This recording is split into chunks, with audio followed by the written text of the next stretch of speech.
Tonight, we journey back in time, far beyond the age of towering pyramids, far beyond the reign of famous pharaohs, far beyond the golden treasures that fill museums and capture the imagination of millions. Tonight, we travel to an Egypt that most people never see. An Egypt before the Great Pyramid, before the Sphinx, before mighty kingdoms ruled the Nile, before history, as most people know it, had even begun. As you settle in and allow this story to carry you gently through the night, imagine standing beside the Nile River more than 5,000 years ago. The world is quiet. No roads. No temples. No monuments reaching toward the sky. Only water. Only wind. Only endless stretches of fertile land beside one of the most important rivers in human history. The Nile moves slowly through the darkness, reflecting the stars like a ribbon of silver light. Along its banks, small communities sleep beneath simple homes of mud and reeds. A fisherman rests beside his nets. A mother watches over a sleeping child. A farmer dreams of the flood that will soon bring life to the fields once again. None of them know that future generations will build wonders that survive for thousands of years. None of them know their descendants will create one of the greatest civilizations the world has ever known. Yet everything begins here, in these forgotten centuries before the pyramids. For many people, ancient Egypt begins with pharaohs. It begins with monuments. It begins with royal tombs and treasures. But the real story starts much earlier. Long before Egypt became a kingdom, ordinary people were shaping the future. Families built homes. Farmers learned the rhythms of the Nile. Traders crossed deserts and distant lands. Communities grew. Beliefs took root. The foundations of Egyptian civilization were being laid one generation at a time. These early people left behind no giant pyramids or magnificent temples. Yet without them, none of those wonders would ever have existed. Tonight, we step into their world. We will walk beside the first villagers who settled along the Nile. We will discover how they lived, what they ate, what they feared, what they believed, how they loved, how they mourned, and how their simple lives slowly transformed into something extraordinary. Along the way, we will explore some of archaeology's most fascinating discoveries. We will uncover forgotten graves filled with mysterious objects. We will follow ancient trade routes stretching across deserts and seas. We will witness the rise of powerful leaders long before the first official pharaohs. And we will see how scattered villages became the birthplace of one of history's most remarkable civilizations.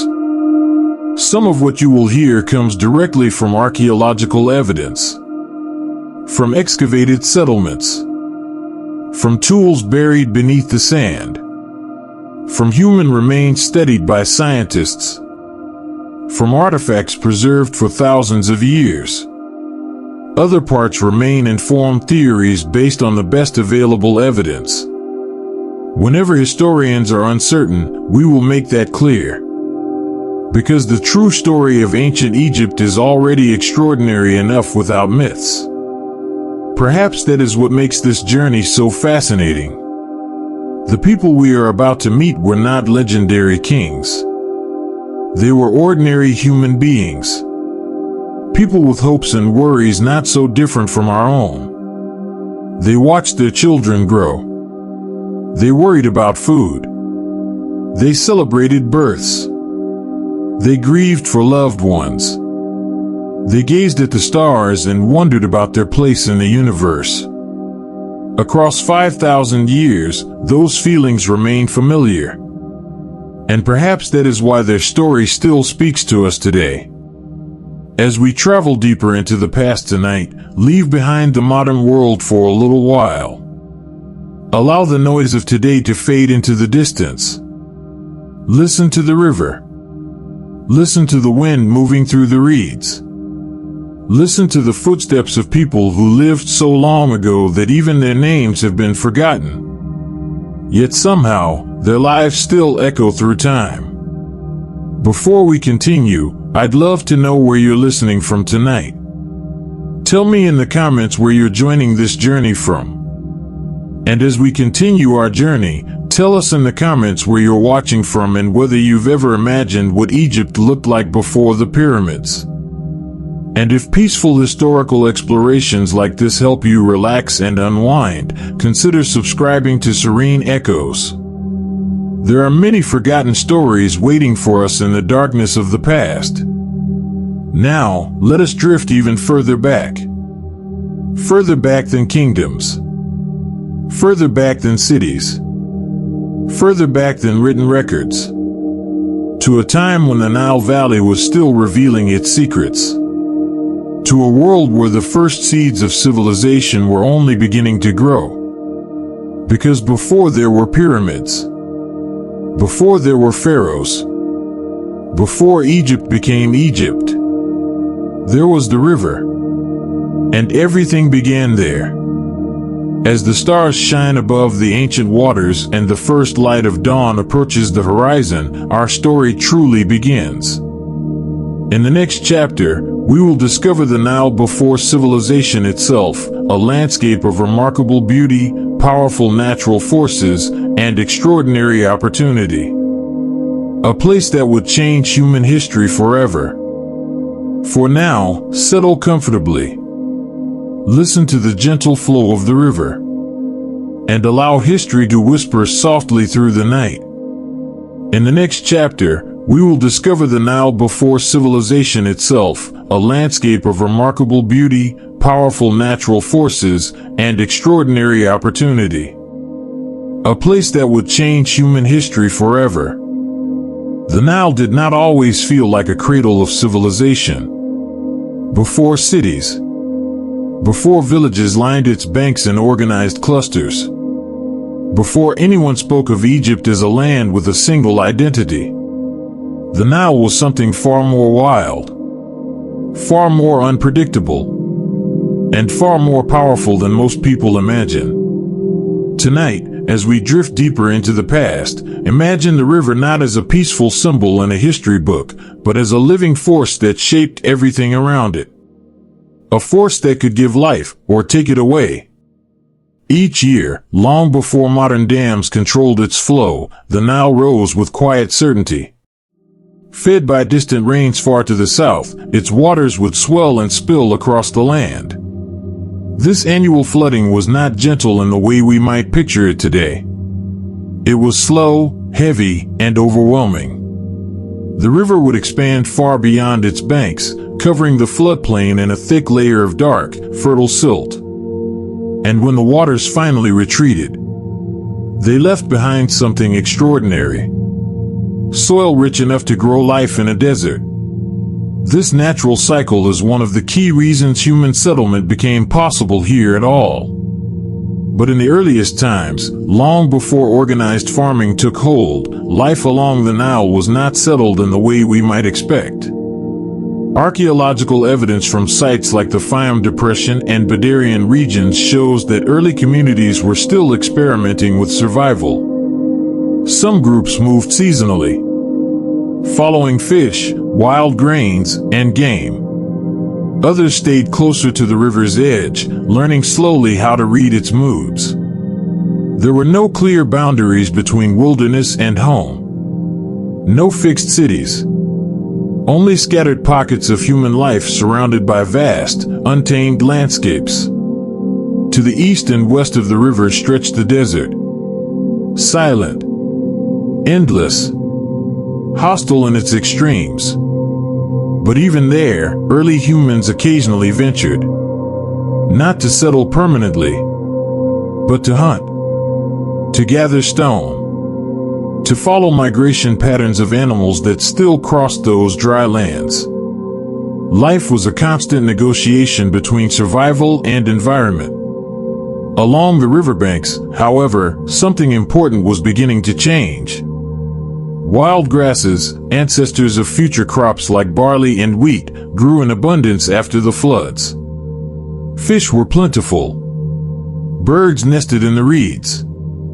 Hippos and crocodiles ruled the waters, both feared and respected by those who lived nearby. Early communities began to notice patterns. They saw that certain areas produced more food after floods. They learned that seeds dropped into wet soil could grow again. Slowly, carefully, without any sudden revolution, human behavior began to shift. This was not agriculture as we know it. Not yet. It was something in between. A quiet awareness developing over generations. Archaeologists describe this period not as a sudden leap, but as a gradual transformation. A long experiment between humans and the land. And in this fragile balance, survival depended on knowledge passed down through observation. A father teaching his child where fish gathered in the shallow waters. A mother showing how to collect edible plants after the floodwaters receded. A group remembering which areas of the river were safe during high water and which were not. There were no written records. No formal leaders. No kings. Only memory.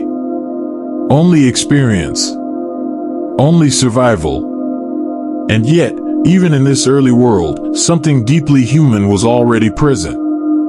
Burial sites from this period show that people cared for their dead with intention. Bodies were sometimes placed in shallow graves, often in fetal positions, surrounded by simple objects. Pottery fragments. Stone tools. Occasionally personal ornaments. These were not wealthy burials. But they reveal something important. Even in a world focused on survival, people were already thinking about meaning. About life beyond death. About connection. About loss. If you are listening right now in a quiet room, or perhaps lying in bed with the world fading around you, imagine how similar that emotion is across thousands of years.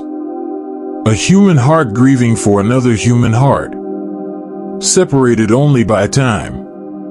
Not by feeling. And as the Nile continued its eternal rhythm, these small communities slowly began to grow in number. Not because life became easier, but because it became more predictable. The river, for all its power, followed a pattern. And patterns can be learned. Patterns can be trusted. Patterns can become the foundation of something much larger. As we move deeper into this story, we begin to see the earliest outlines of change. Not a kingdom. Not a nation. But something fragile forming in the background of human history. A transition from scattered survival to shared existence. Before we continue, take a moment and let me know in the comments where you're watching from tonight. Are you listening under city lights? Or in complete silence? And if this journey is beginning to calm your thoughts, leave a quiet crescent moon in the comments so I know you're still here, still drifting through history with me. And if you're enjoying this peaceful exploration of the ancient world, consider subscribing to Serene Echoes for more journeys into forgotten time. In the next chapter, we will step inside the first small villages along the Nile, where human life begins to settle, slowly and carefully, into something new. A world no longer fully wild, but not yet truly civilized. For now, let the sound of the river stay with you, and allow the ancient waters to carry you gently forward into the past. The Nile has now begun to feel familiar. Not peaceful, not yet, but familiar in its rhythm. Its floods still rise. Its waters still retreat. But something new is beginning to appear along its edges. Something small, almost unnoticeable at first. Villages. Not cities. Not kingdoms. just clusters of human life slowly gathering where the river gives the most. Archaeologists studying early sites such as Fayum A, Marim Beni Salama, and the Badarian culture describe this moment as one of the earliest steps towards settled life in the Nile Valley. But there is nothing grand about it. No stone temples. No monumental architecture. Only mud, reeds, and human persistence. Imagine it now. A small cluster of huts near the riverbank. Walls made of packed earth. Roofs woven from reeds tied together by hand. Smoke rising slowly from cooking fires. The smell of grain drying in the sun. And the soft sound of people moving through daily life without hurry, because time itself feels different here. Days are measured not by clocks, but by light, by water, by hunger, by survival. These early villages were not permanent in the modern sense. Some were seasonal. People moved with the river's rhythm. Others stayed longer, gradually building deeper connections to specific places. But what truly defines this moment in history is not structure. It is stability. For the first time, human beings are beginning to stay. Inside these settlements, life was simple, but not easy. Families worked together constantly. Men, women, and children all had roles shaped by necessity rather than choice. Some gathered wild grains that grew after the floodwaters receded. Others fished in the Nile using simple nets made from plant fibers. Stone tools were carefully crafted, scrapers, blades, and grinding stones, each one shaped by hand, slowly, patiently. Nothing was wasted. Everything had value. Even the smallest object could mean survival. And yet, even in this early simplicity, there is evidence of growing creativity. Pottery begins to appear in archaeological layers from this period. Not yet decorated with the complex symbols of later Egypt, but shaped with care. Smoothed by hand. Fired in simple kilns. Used for storing grain, water, and food. These vessels are quiet witnesses to a changing world. Because pottery means planning. It means storage. It means thinking beyond the present moment. And that, more than anything else, signals the beginning of settled life. But life in these villages was still deeply tied to nature. The Nile remained both provider and threat.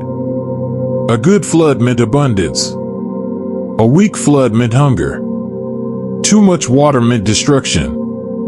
Every family lived with uncertainty. Every season demanded respect for forces far greater than human control. And beyond the riverbanks, the desert still waited. Silent. Empty. Unforgiving. It is important to understand that these early communities were not isolated in ignorance. They were observant. Highly adaptive. Archaeologists note that trade and interaction between groups already existed in subtle ways. Stone materials were sometimes transported across regions. Ideas about toolmaking spread slowly between communities. Even early forms of symbolic objects, simple beads or carved stones, begin to appear in burial sites. These are small signs, but they matter. They suggest that humans were not only surviving side by side, but slowly beginning to connect. Burials from this period are especially moving. Bodies were often placed carefully, sometimes wrapped in mats or animal skins. Grave goods were simple but intentional. A bowl. A tool. A necklace of shell beads. Not wealth in the modern sense, but meaning. A quiet belief that something of the person continued beyond death. If you pause for a moment tonight, you can almost feel the emotional weight of that. A hand placing an object beside someone who will never open their eyes again. A final act of care in a world without certainty.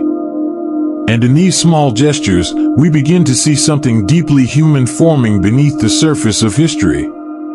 Not empire, not religion as we know it, but connection, memory, and respect for life itself. As these villages slowly expanded, they began to shape something larger than themselves. Not intentionally, not through planning, but through accumulation. More people gathering near the river, more shared knowledge, more stability in one place. And with stability comes change. Gradual, almost invisible, but unstoppable. Before we move forward, take a moment and tell me in the comments where you're watching from tonight. Are you somewhere quiet and still? Or somewhere the world never fully sleeps? And if this story is beginning to settle your thoughts, leave a quiet crescent moon in the comments so I know you're still here, drifting gently through time. If you're enjoying this peaceful journey into the ancient world, consider subscribing to Serene Echoes for more forgotten stories told softly through history. In the next chapter, we will step inside daily life itself, what people ate, how they worked, how they survived each day in a world still learning how to become civilization. For now, let the river carry you a little further into the night. And let the voices of these early villages fade gently into silence. As the first villages along the Nile became more stable, something remarkable began to happen. People began building lives that stretched beyond the immediate needs of survival. Not because life had become easy. It had not. Every season still depended on the river. Every family knew how quickly fortune could change. But now, many could think not only about today, but about tomorrow. Tonight, let us step inside one of these early homes. The sun has not yet risen. The air is cool. The village is quiet except for birds stirring in the marshes. Inside a small dwelling of mud and reeds, a family begins another day. The home is simple. Its walls provide shelter from the heat. Its roof is woven from local plants.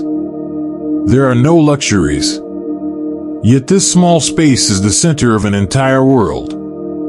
Archaeological evidence from the Bedtime and Naqada cultures reveals homes that were modest but practical. Some were circular, others rectangular. Most were built from materials gathered nearby. Mud from the Nile, reeds from the wetlands, wood when available. Every structure reflected a deep understanding of the environment. Nothing was wasted. Inside, daily life revolved around constant work. Food prepared, tools maintained, water carried, children cared for. The rhythms of domestic life shaped every day. A woman kneels beside a grinding stone. She places grain upon its surface and begins turning it into flour. Back and forth. Back and forth. The motion continues for hours. Archaeologists studying pre-dynastic Egyptian skeletons have found signs of physical wear from this kind of labor. Nearby, clay vessels hold stored grain, dried foods, and precious water. The ability to store food marked a major step forward. Communities could build reserves and prepare for difficult seasons. Planning for the future became possible. Children awaken as sunlight enters the dwelling. Their world is very different from ours. There are no schools, no books, no written lessons. Knowledge passes directly from one generation to the next. Through observation, through participation, through storytelling. A boy learns where fish gather. A girl learns which plants are safe after the floods. Every task becomes a lesson. Every day an education. Outside, the village slowly comes alive. Smoke rises from cooking fires. People greet one another. Dogs wander between dwellings. The sounds of pottery, grinding grain, and repairing tools filled the air. These communities were small enough that most people knew one another. Cooperation mattered. A poor harvest could affect everyone. A successful season could benefit the whole village. Despite the hardships, there were moments of beauty. Archaeologists have discovered beads made from shells, bracelets of bone and stone, and carefully crafted ornaments. These objects tell us something important. People wanted beauty. They expressed identity. They took pride in their appearance.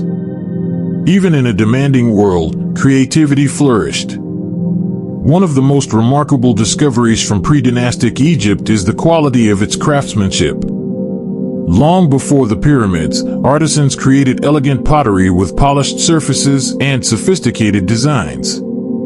Some vessels were so finely made that archaeologists still admire them today. This challenges a common misconception. The people of pre-dynastic Egypt were not primitive. They were skilled, innovative, observant. They understood their environment and refined their techniques over generations. As evening approaches, the village slows.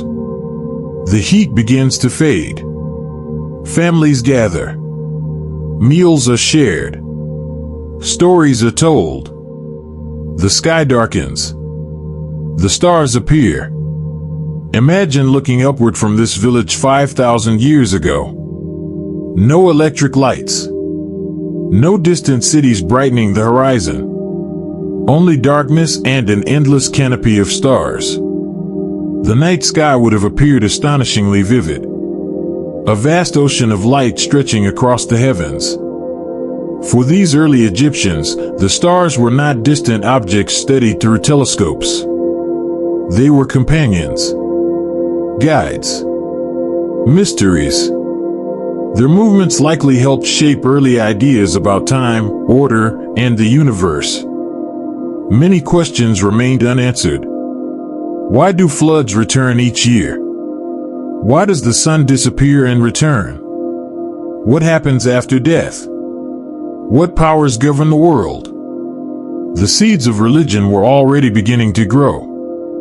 Not through temples, not through priesthoods, but through simple human wonder.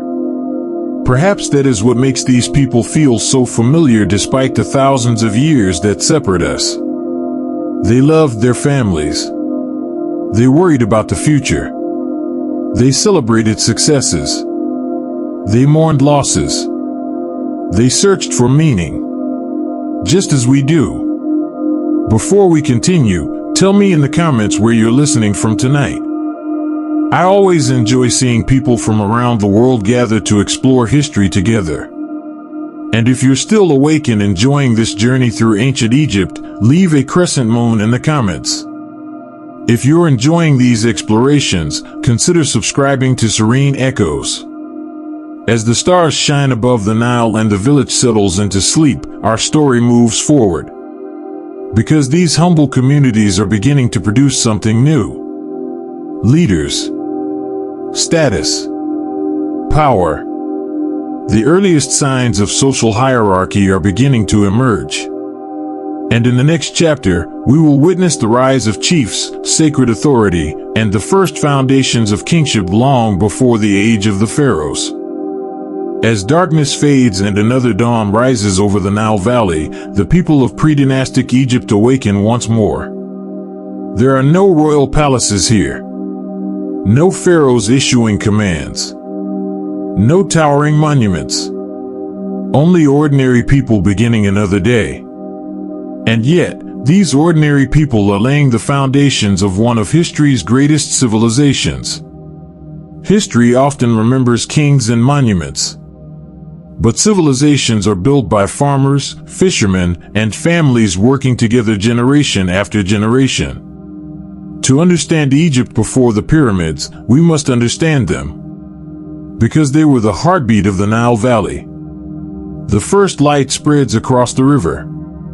Mist rises from the water. Birds call from the reeds. The village slowly awakens. A farmer steps from his home carrying simple tools of wood, stone, and bone. Beyond the settlement lie fields nourished by the Nile's annual floods. When the waters recede, they leave behind rich black soil that makes agriculture possible. Yet farming is never certain. Too little flooding can ruin crops. Too much can destroy them. A family's survival often depends on forces beyond its control.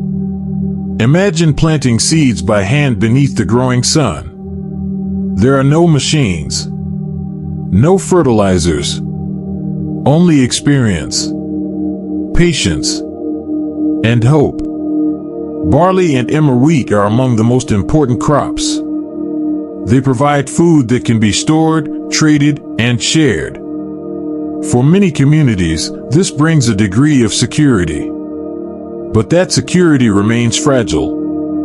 One poor season can still bring hardship. The people know this well, and so they respect the river that sustains them. Nearby, fishermen push small boats into the water. The Nile provides abundant fish, including tilapia, catfish, and Nile perch. Archaeological evidence shows that fishing plays a vital role in sustaining these communities. Some fishermen cast woven nets. Others use hooks made from bone. The methods are simple, but the knowledge behind them is immense.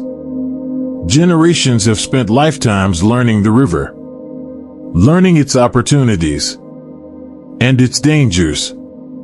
For danger is never far away. Crocodiles lurk beneath the surface. Hippopotamuses can be equally deadly. The Nile is both a giver of life and a source of risk. Yet people return to it every day because it feeds them. As morning continues, women and children gather useful plants from nearby wetlands. Papyrus grows abundantly along the riverbanks. Long before it became famous as a writing material, it was used for mats, baskets, construction, and even small boats. Nothing is wasted. Every resource has value.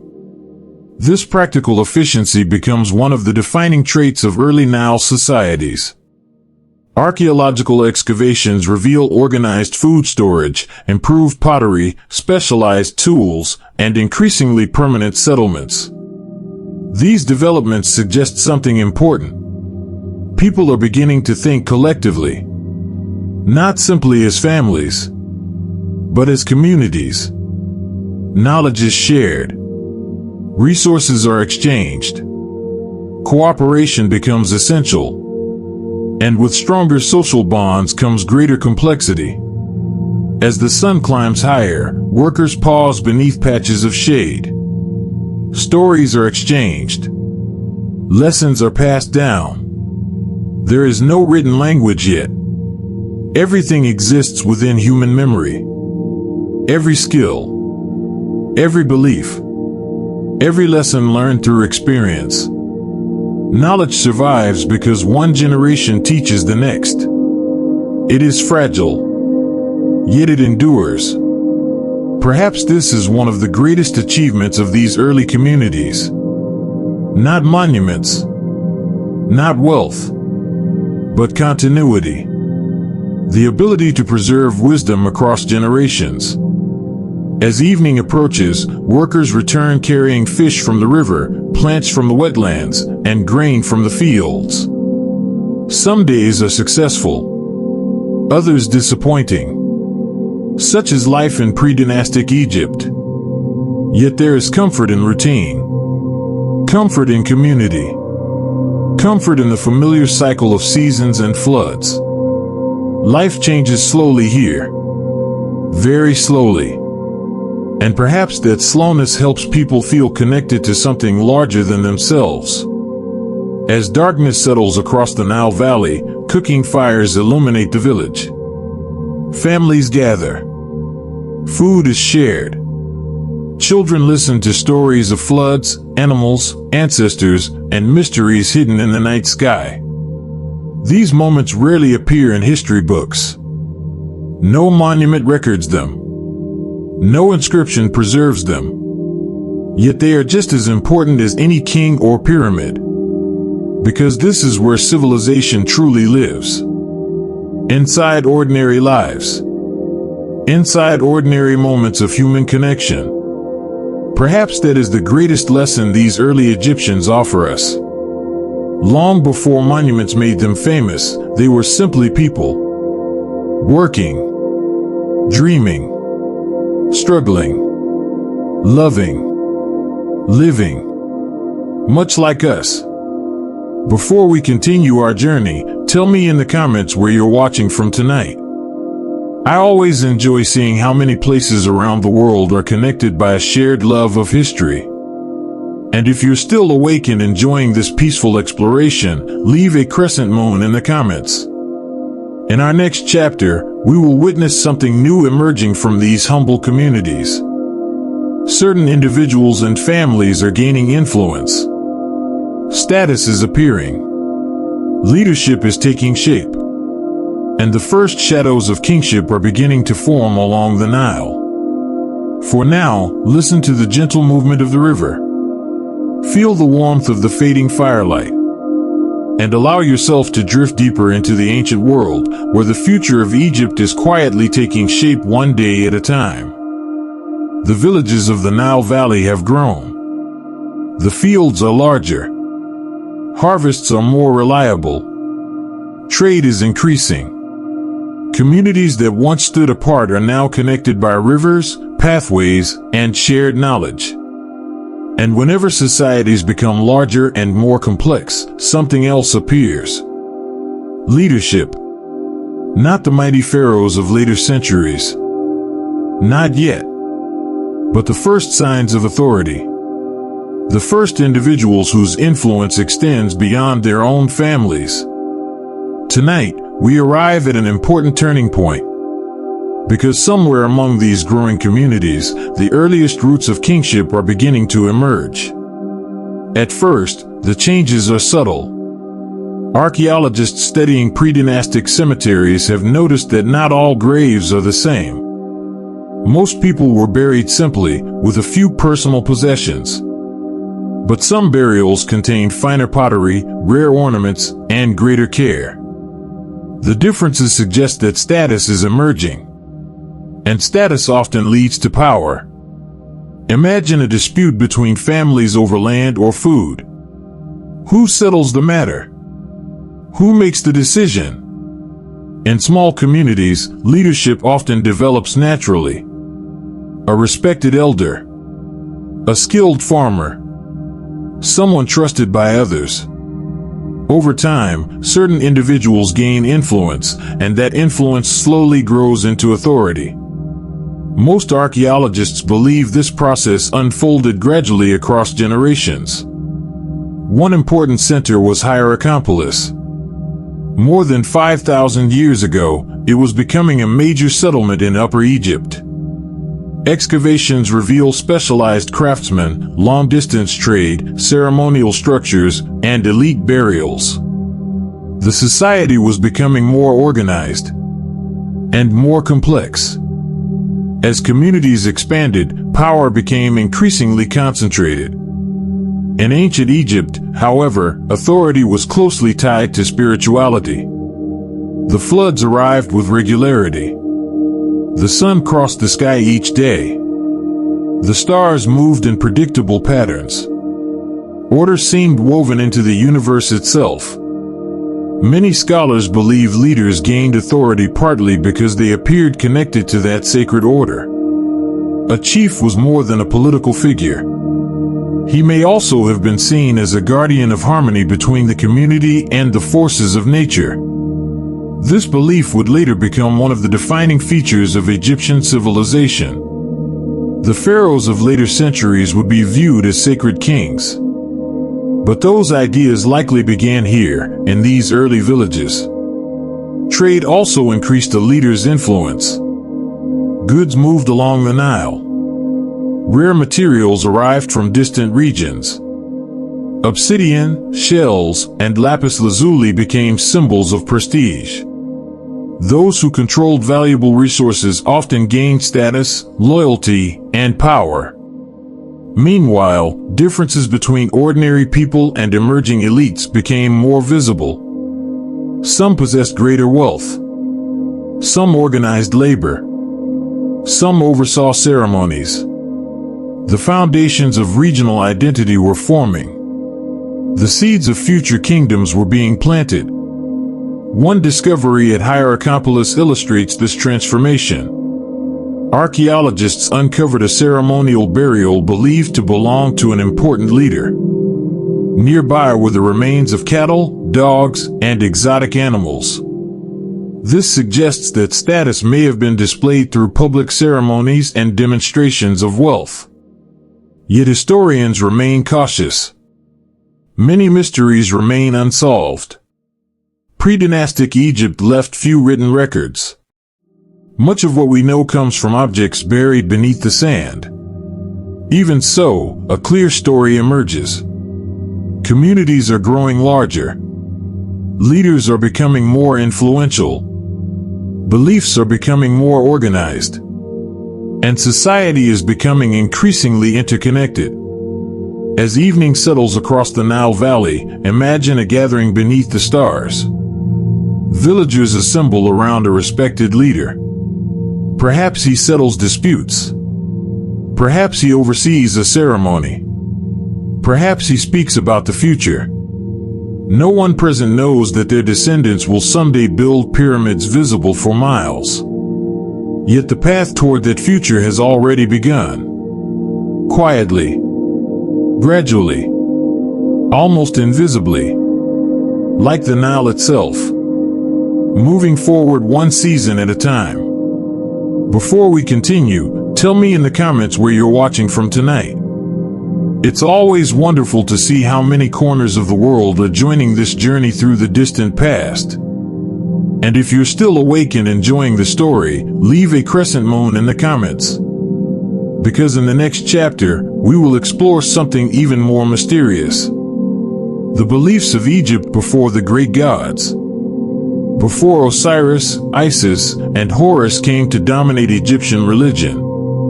Before the temples. Before the pyramids. Before the myths most people know today. For now, allow the firelight to fade. Listen to the distant sounds of the river moving through the darkness. And drift gently onward into the ancient world, where power, belief, and destiny are slowly coming together beneath the stars. The Nile flows beneath the moonlight. The villages sleep. Cooking fires burn low. The sounds of the day have faded into the darkness. Above, countless stars stretch across the night sky. To us, they are distant suns. To the people of pre-dynastic Egypt, they were something far more mysterious. Signs. Questions. And perhaps reminders that there was more to existence than the world seeing by human eyes. Tonight, we step into one of the most mysterious chapters of Egypt's story. A time before great temples. Before sacred texts. Before famous gods like Osiris, Isis, and Horus dominated Egyptian religion. We are entering a spiritual world that remains partly hidden from history. Unlike later Egyptians, these early communities left no written explanations of their beliefs. No sacred books. No prayers carved onto temple walls. No scholars recording their theology. Everything we know comes from archaeology. And because of that, historians must tread carefully. Some conclusions are well supported. Others remain educated theories. Yet even through these uncertainties, a fascinating picture emerges. One thing is clear. The people of the Nile Valley believed death was not simply an ending. Archaeologists know this because of how they treated their dead. Again and again, excavations reveal carefully prepared burials. Bodies placed deliberately in graves. Personal possessions laid beside them. Food offerings sometimes included. Objects of value positioned near the deceased.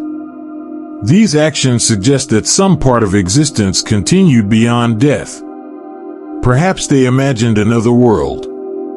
Perhaps they believed spirits remained connected to the living. The details are unknown, but the care shown in these burials speaks volumes. Imagine a family gathered around a grave more than 5,000 years ago. A mother mourning a child. A husband mourning a wife. A community mourning one of its own. The grief would feel familiar, and so would the hope that death was not the end. Some of the most intriguing evidence comes from objects buried alongside the dead. Pottery, stone tools, jewelry, cosmetic palettes. Items useful in life seem to have been considered useful after death as well. This idea would later become one of the defining features of Egyptian civilization. Thousands of years later, pharaohs would fill their tombs with everything they believed they might need in the next world. But the roots of that tradition may already be visible here, in these early graves. Long before pyramids. Long before royal tombs. Long before Egypt became famous. Nature itself likely shaped many of these beliefs. The Nile flooded each year. The sun disappeared and returned. Plants seemed to die and come back to life after the waters receded. Everywhere people looked, they saw cycles. Death followed by renewal. Darkness followed by light. Dryness followed by abundance. Many scholars believe these patterns influenced the spiritual imagination of early Egyptians. Life appeared to move in circles. Endings became beginnings. Nothing seemed entirely lost. This idea would later become central to Egyptian religion. But even now, before the great gods emerge, the pattern is already visible. The river teaches it. The seasons teach it. The land itself teaches it. Another clue comes from animal imagery. Throughout pre-dynastic Egypt, animals appear repeatedly in artwork and ceremonial objects. Birds, cattle, fish, jackals, falcons. These creatures were more than part of the landscape. They may have carried symbolic meaning. Strength, protection, fertility, connection to unseen forces. Historians cannot always determine exactly what these symbols meant, but their repeated appearance suggests they mattered deeply. Over time, many of these associations would evolve into recognizable gods and sacred figures. The falcon, for example, would later become closely connected to Horus. But in this earlier era, the symbolism was still taking shape. Imagine standing beside the Nile at night. No scientific explanations. No astronomy textbooks. No understanding of distant galaxies. Only the vast sky overhead. The endless movement of stars. The quiet sound of water flowing through the darkness. It is easy to understand why people felt surrounded by forces greater than themselves. The universe must have seemed alive with meaning. Every flood, every harvest, every tragedy, every birth, every death. Part of a larger story that could be felt but never fully explained. Perhaps that feeling remains familiar even today. Across thousands of years, many people still look at the stars and ask the same questions. As pre-dynastic Egypt continues to grow, these early beliefs spread between communities. Ideas travel alongside trade. Symbols move from village to village. Ceremonies become more organized. Sacred traditions become more established. Slowly, the foundations of one of the world's most enduring religious systems are being laid. Not through conquest, not through decree, but through generations of shared experience. Through countless nights beneath the stars. Through countless lives lived beside the river. Before we continue our journey, Tell me in the comments where you're listening from tonight. It's wonderful to see history lovers gathering from around the world. And if you're still awake and enjoying this peaceful exploration, leave a crescent moon in the comments. Because in the next chapter, we will follow the trade routes that connected these early Egyptians to distant lands. Long before the pyramids existed, merchants and travelers were already helping shape Egypt's future.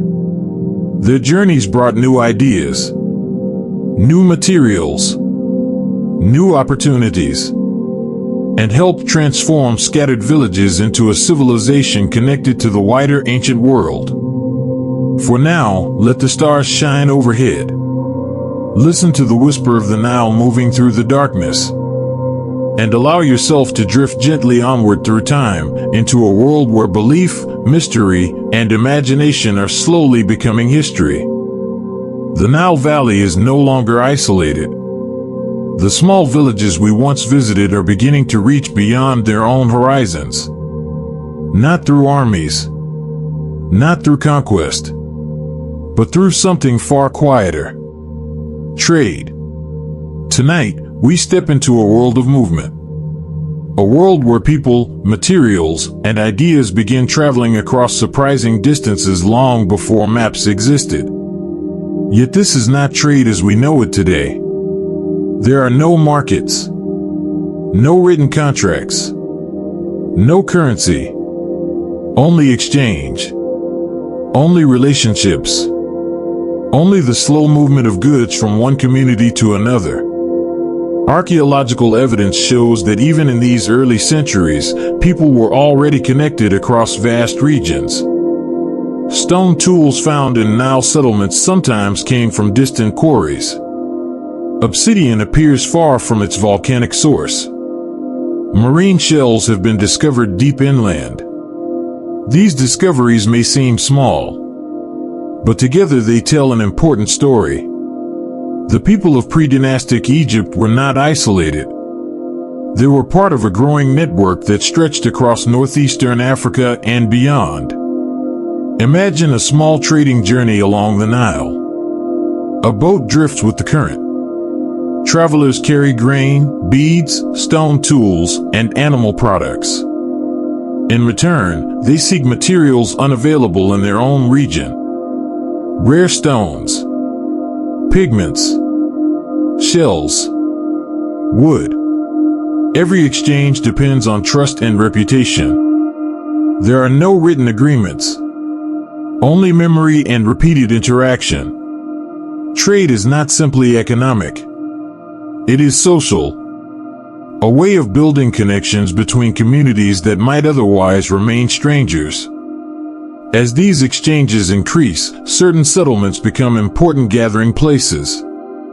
Travelers stop there. Goods are exchanged there. News and ideas spread there. These settlements are not cities. Not yet. But they are becoming centers of interaction along the river. Some of the most important connections extend southward into Nubia. Archaeological evidence shows that Egyptian and Nubian communities were already interacting during pre-dynastic times. Sometimes through cooperation, sometimes through competition, occasionally through conflict. Yet the exchanges continued. Goods, ideas, and cultural influences moved in both directions. Over time, these relationships would help shape the development of both societies. At this stage, however, there is still no unified Egypt. Only communities connected by the Nile. And the river remains the true highway of civilization. Compared to desert travel, movement along the Nile is relatively efficient. Boats made from reeds and would become essential tools of communication and trade. Even simple vessels can carry valuable cargo. And along the river, movement becomes a way of life. Not only goods travel these routes, ideas travel as well. Techniques for pottery making, methods of farming, styles of decoration, burial customs, symbols and traditions. Communities influence one another without any central authority guiding the process. Slowly, similarities begin to appear across the Nile Valley. A shared cultural foundation is emerging. One of the most fascinating aspects of pre-dynastic trade is what it reveals about human curiosity. People were not simply seeking survival. They were drawn to things that were rare. A stone from a distant land. A color they had never seen before. A material unlike anything found nearby. That desire feels familiar. Even today, people are fascinated by objects that come from far away. As trade expands, so does the concept of value. Certain materials become symbols of prestige. And those who control access to rare goods begin to gain influence. Trade starts to connect with power. A person who can acquire valuable resources earns respect. A community that controls an important route gains advantage. Gradually, economic relationships begin shaping social hierarchy. Not through sudden change, but through generations of steady development. As evening falls across the Nile Valley, imagine a gathering beside the river. Boats rest along the shore. Goods are exchanged. Different dialects mingle in the air. Laughter rises softly. Agreements are made without written words. Everything depends on memory, on reputation, on trust built over time. When the trading is finished, the travelers continue their journeys. Northward, southward, carrying not only goods, but connections between distant communities. Before we move forward, tell me in the comments where you're watching from tonight. It's always remarkable to see how far this story travels beyond the Nile itself. And if you're still awake and enjoying this journey, leave a crescent moon in the comments so I know you're still with me. Because in the next chapter, we will witness something even more transformative. The birth of Egypt's first kingdoms. Where scattered communities begin to unite. Where regional leaders grow in power. And where the foundations of pharaonic civilization begin to take shape. For now, let the river carry you gently through the night. And imagine the slow movement of boats across ancient waters, connecting a world that is only beginning to come together. The Nile continues its eternal rhythm. But something has changed. The world we once saw as scattered villages and quiet river settlements is no longer the same. Communities are growing larger. Connections are becoming stronger. And influence is no longer evenly shared. Power is beginning to concentrate. Tonight, we arrive at one of the most important turning points in human history. The moment when Egypt begins to move from villages to kingdoms. Not yet the unified land of pharaohs. Not yet the Egypt of pyramids and monumental stone. But something new is emerging beneath the surface of daily life. Something fragile. Something powerful. Something irreversible. Archaeological evidence from the late pre-dynastic period, especially the Naqada III phase, shows clear signs of increasing political complexity. Settlements are no longer equal in size or importance. Some are expanding rapidly. Others remain small. And a few are becoming centers of authority that extend influence far beyond their immediate surroundings. Among these rising centers, two regions stand out in the historical record. Upper Egypt in the south, and Lower Egypt in the north. Each developing its own cultural identity. Each forming its own leadership structures. Each moving, slowly but steadily, toward consolidation. This is not yet a unified nation. It is a landscape of competing regions, competing leaders, competing visions of order. In places like Hierakonpolis, Abydos, and Naqada, archaeological discoveries reveal increasing signs of elite power. Large ceremonial structures, highly specialized craftsmanship, Imported goods concentrated in specific locations. And most significantly, distinctive burial sites that suggest a growing social hierarchy.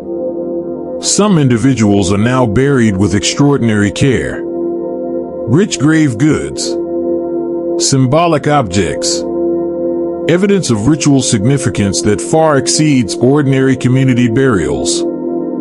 These are not kings in the later sense. But they are no longer ordinary people. They are emerging elites. Figures of authority whose influence likely extended across multiple communities. Historians often describe this period as the formation of protostates. Early political entities that resemble kingdoms, but are not fully developed monarchies yet. Leadership during this time was likely complex. Part political, part military, part religious. In many early societies, including pre-dynastic Egypt, these roles were not separate. A single leader might oversee trade, resolve disputes, lead ceremonies, and organize collective labor. Power was personal, visible, performed, and deeply connected to belief. One of the most famous archaeological discoveries from this era is the ceremonial palette known as the Narmer palette. It depicts a ruler, commonly associated with Narmer, who appears to be asserting control over enemies and symbolically unifying regions. Historians widely interpret this artifact as evidence of the early unification process of Egypt. However, it is important to be careful here. While the Narmer palette is real and significant, its exact meaning is still debated. Some scholars see it as a record of historical conquest. Others interpret it as symbolic representation of order triumphing over chaos. Either way, it reflects a world where power is becoming centralized, where leadership is becoming institutionalized, where authority is no longer just local, but expanding. As influence grows, so does the need for organization. Large communities require coordination. Agriculture requires planning. Trade requires regulation. Defense requires structure. And so leadership becomes more formalized. What may have once been respected elders or influential families gradually transforms into ruling elites. Over time, these elites begin to adopt symbols of authority. Distinctive clothing. Ceremonial objects. Regalia that sets them apart from ordinary people. These symbols matter deeply in a world where communication is not written but visual, where status must be seen to be understood, where leadership is performed as much as it is exercised. At the same time, competition between regions intensifies. Control over fertile land along the Nile becomes increasingly important. Access to trade routes becomes a source of conflict. And alliances between communities become necessary for survival. Some leaders rise. Others fall. Some settlements grow into dominant centers. Others fade into obscurity. This is a world in transition. A world moving toward unity, but not yet unified. And behind all of it lies the river. The Nile continues to bind these regions together. Not politically. Not yet. But geographically. Economically. Culturally. It is the thread that connects everything. Without it, Egypt would not exist as a civilization. As evening falls across the valley, imagine the atmosphere in one of these emerging centers of power. Ceremonies may be taking place. Leaders may be gathering followers. Goods may be distributed to strengthen loyalty. And people may be witnessing the early forms of what will later become kingship.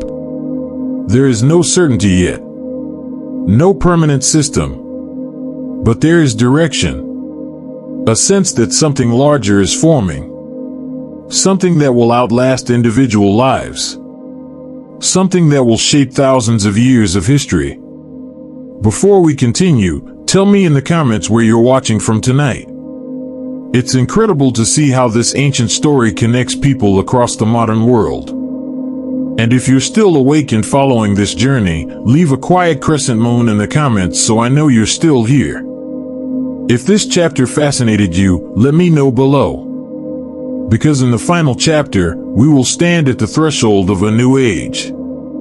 A world just before the pyramids, where Egypt is no longer fragmented, but not yet fully unified. A world on the edge of transformation. For now, let the river flow quietly through the night. And imagine the rise of something greater than any village that came before it. The Nile is no longer unfamiliar. By now, it feels like a living memory. A constant presence. A force that has shaped every village, every field, every belief, and every rising center of power we have walked through in this journey. But tonight, we stand at the edge of something extraordinary. A threshold in time. A moment just before everything changes. Before stone monuments rise into the sky. Before pharaohs become immortalized in history. Before Egypt becomes the civilization the world remembers. We are in the final stretch of the pre-dynastic world. A world that still feels human in scale, but is no longer simple. A world that is organizing itself into something larger. Something permanent. Archaeological evidence from the late Naqada III period shows a society rapidly moving toward unification. Power is no longer scattered evenly across the Nile Valley. It is concentrating in a few dominant centers. Leadership is becoming hereditary in some regions. Administrative systems are beginning to form. And cultural identity is becoming more unified across Upper and Lower Egypt. But this unity is not peaceful. It is not complete. It is being formed through tension, negotiation, alliance, and likely conflict. Historians are careful here. We do not have written records from this exact moment. We rely on artifacts, burials, ceremonial objects, early inscriptions, and pieces of evidence that suggest growing political control. What we can say with confidence is this. By the end of the pre-dynastic period, Egypt is no longer a collection of independent villages. It is becoming a structured civilization. In the southern region of Upper Egypt, powerful leaders are emerging from cities like Hierakonpolis and Abydos. They command resources. They oversee labor. They sponsor large-scale ceremonial activities. And they likely maintain influence over surrounding settlements. These leaders are not yet the pharaohs of the Old Kingdom, but they are their direct predecessors. The idea of kingship is taking shape. Not fully formed, but unmistakably present. And with it comes a new way of seeing the world. Order versus chaos. Unity versus fragmentation. Control versus uncertainty. These themes will later become central to Egyptian thought. But here, in this transitional age, they are still being defined. One of the most powerful symbols from this period continues to be studied by archaeologists and historians, early ceremonial objects such as decorated palettes, carved ivory, and elite burial items. These artifacts show scenes of leadership, animals, battles, and ritual power. They are not simple decorations. They are statements. Expressions of authority. Representations of a world where power is becoming centralized and visible. Yet even as elites rise, most people still live much as they have for generations. Farmers still depend on the Nile flood. Fishermen still cast nets into familiar waters.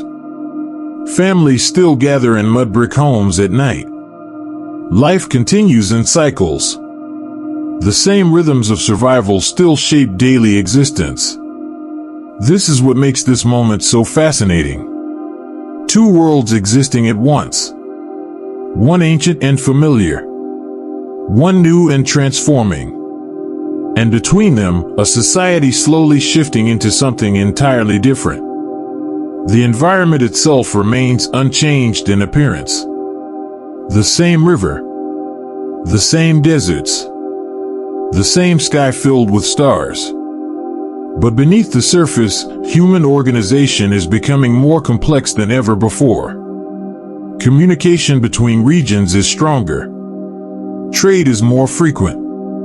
Leadership structures are more defined. And identity is beginning to extend beyond local communities. People may now begin to think of themselves not just as members of a village, but as part of a larger cultural world along the Nile. This is one of the most important steps in the formation of civilization. The transition from local identity to collective identity. And it is happening slowly, almost invisibly, like the gradual rise of the river itself. As this age comes to a close, we arrive at the final moments before one of the greatest transformations in ancient history. Soon, Egypt will unify under its first kings. Soon, writing will begin to emerge as a tool of administration and memory. Soon, monumental architecture will rise, marking the beginning of a new era. But for now, we remain in this quiet in-between world, where the foundations of greatness have already been laid. But the world has not yet seen what will be built upon them. As night settles over the Nile Valley one final time in our journey, imagine the scene. A river reflecting the stars. Villages resting in silence. Leaders gathering in distant centers of power. And a civilization holding its breath, on the edge of becoming itself. Before we end this journey, tell me in the comments where you're watching from tonight. It has been incredible to share this ancient world with people from so many places around the globe. And if you're still awake, leave a quiet crescent moon in the comments so I know you've been part of this journey through time. If this final chapter moved you, let me know below. And if you've enjoyed this peaceful exploration of ancient history, consider subscribing to Serene Echoes for more cinematic journeys through the past. Thank you for spending part of your evening with Serene Echoes. If you enjoyed this journey through history, please subscribe for more peaceful stories from the past. Until next time, rest well and let history whisper you to sleep.